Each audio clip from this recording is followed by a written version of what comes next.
Olá, este é o blog Civil Imobiliário. No vídeo de hoje a gente tem a satisfação de receber o professor Mário Delgado, que gentilmente atendeu o nosso convite. Professor Mário Delgado, que é mestre em Direito Civil comparado pela PUC São Paulo, doutor em Direito Civil também pela USP, professor da Fundação Armando Álvares Penteado, FAAP, professor da Escola Paulista de Direito, membro da Academia Brasileira de Direito Civil, ABDC, diretor do Instituto Brasileiro de Direito de Família, o IBDFAM, e diretor do Instituto dos Advogados de São Paulo, IASP.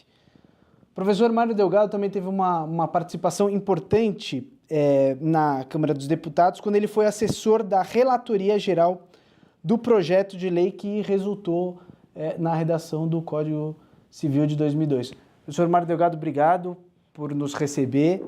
Eu gostaria, para iniciar a nossa entrevista, que você dissesse um pouco da sua trajetória acadêmica e profissional e da onde surgiu o seu interesse pelo direito civil. Ok, Alexandre, muito obrigado também pelo convite, é um prazer estar com você aqui. Parabéns pelo blog, que por todas as informações que eu tenho já está fazendo um enorme sucesso, de modo que é um grande prazer estar aqui com vocês. A minha trajetória profissional, desde quando eu terminei a faculdade até quando me abracei com o direito civil, vamos chamar dessa forma, ela, de certa forma, é até bem heterogênea. Eu comecei a minha vida profissional no Judiciário, como assessor no Tribunal Regional Federal, onde tive uma grande experiência, sobretudo na área de processo civil, e o processo civil é inclusive a minha formação original, porque eu tenho especialização em processo civil, antes do mestrado em Direito Civil, eu sou especialista em processo civil. E a partir dessa experiência no Tribunal Federal, eu fui convidado para assessorar um grande parlamentar brasileiro, que foi o deputado Ricardo Fiuza. E fui então para o Legislativo, saí do Judiciário, fui para o Legislativo e exerci esse cargo de assessor parlamentar. E o deputado Fiuza depois teve um papel relevantíssimo na modernização do ordenamento jurídico brasileiro, porque ele foi o relator, ou o último relator do projeto de lei que deu origem ao Código Civil brasileiro.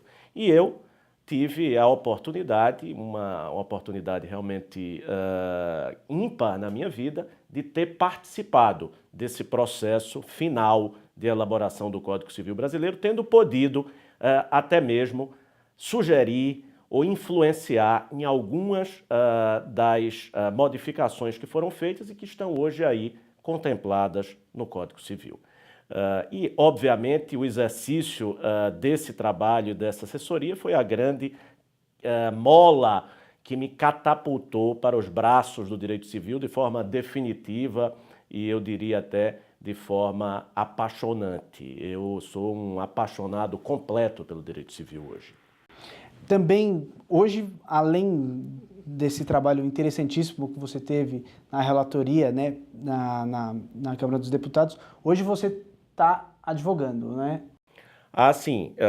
Eu advogo na área civil e a advocacia também é uma das minhas paixões. Eu acho que ninguém pode ser advogado sem ter paixão pela advocacia. Mas a minha advocacia é advocacia civil, portanto, ligada diretamente à minha área de atuação acadêmica, que é o direito civil. Então, eu atuo exclusivamente na área civil. Quando a gente fala área civil, eu digo sempre quando me perguntam: o senhor é professor de direito civil, mas em que matéria? Eu disse: olha, quem é professor de direito civil é professor de parte geral, de obrigações, de contratos, de reais, de família, de sucessões. Todos os livros. De todos os livros. Não é possível alguém ser professor de direito civil e ensinar apenas o direito de família ou apenas parte geral. Eu me considero professor, um modesto professor de direito civil, então gosto de trabalhar realmente todas as áreas do direito civil.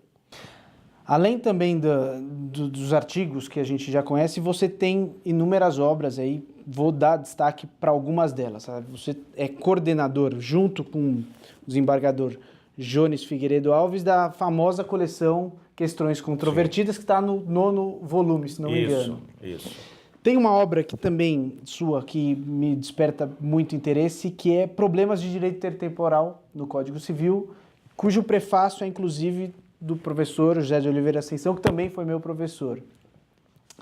E agora, um pouco mais recente, é a sua obra, que foi a sua dissertação de mestrado. Sim.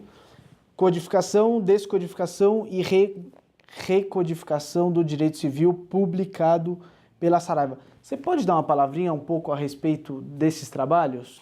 Sem dúvida.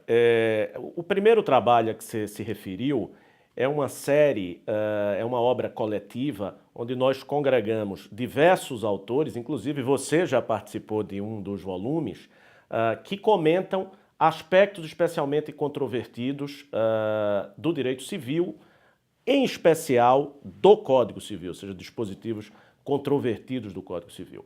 Foi uma série que foi lançada em 2003, o primeiro volume dessa série. Hoje nós estamos no 9º volume já, então foi uma série realmente de extremo sucesso e foi muito gratificante ter organizado esse trabalho, especialmente por ter podido reunir, tá certo, um grupo tão qualificado de coautores, eu diria os maiores civilistas brasileiros, quer da nova, quer da antiga geração, para comentar o novo Código Civil. Então foi uma experiência realmente muito gratificante. O segundo trabalho que você se referiu é um trabalho que, inclusive, deu origem às minhas pesquisas de doutorado e resultaram na minha tese de doutorado.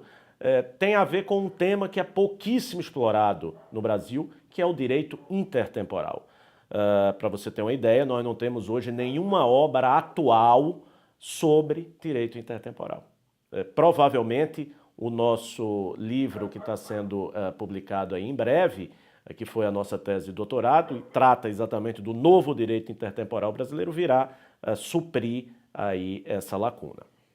O terceiro trabalho que você se referiu, eu posso dizer que dentre todas as minhas obras, a menina dos meus olhos, porque é um trabalho, sobretudo de história do direito, onde eu traço todo o panorama da codificação do direito civil no Brasil, quer seja da primeira codificação, Código Civil de 1916, quer seja da codificação atual, traçando passo a passo, inclusive dos bastidores, de como foi feito ou como foram feitos os códigos civis do Brasil.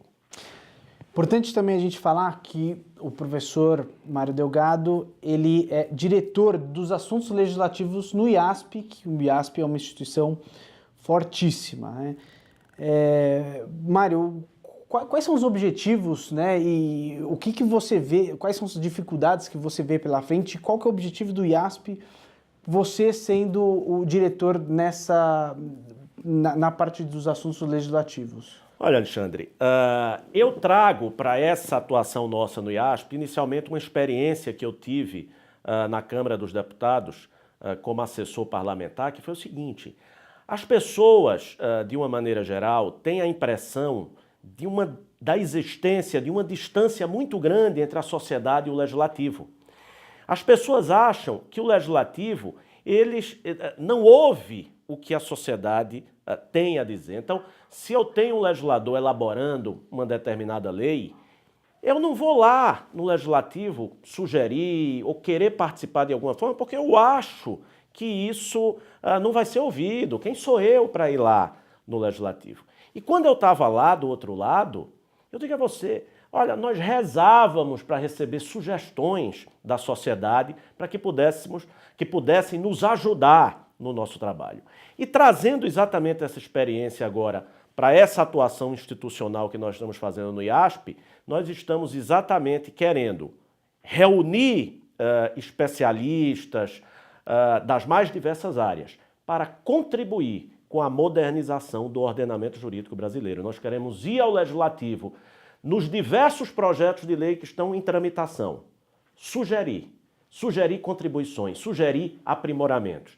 E para isso, estamos contando com a colaboração de todos os nossos associados, mas também de não associados, de pessoas da área jurídica que têm sugestões, que têm contribuições e que nós, através do Instituto, pretendemos ser o veículo que vai levar essas contribuições até o Legislativo. Então, Mário, para a gente finalizar a nossa entrevista, você que teve esse papel importantíssimo trabalhando no legislativo ao lado da redação, né, propriamente do Código Civil.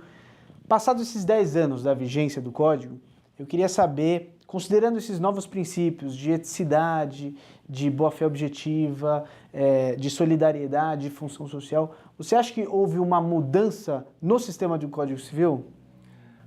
Vê só, Alexandre, a gente tem que pensar, quando a gente fala em mudança de sistema, em mudança de legislação, em revolução, como a gente estava falando lá fora, e eu acredito que o direito civil no Brasil tem experimentado nos últimos anos uma verdadeira revolução, mas a gente tem que pensar também que a revolução não é do direito, a revolução é da sociedade, porque o direito vem a acompanhar a sociedade.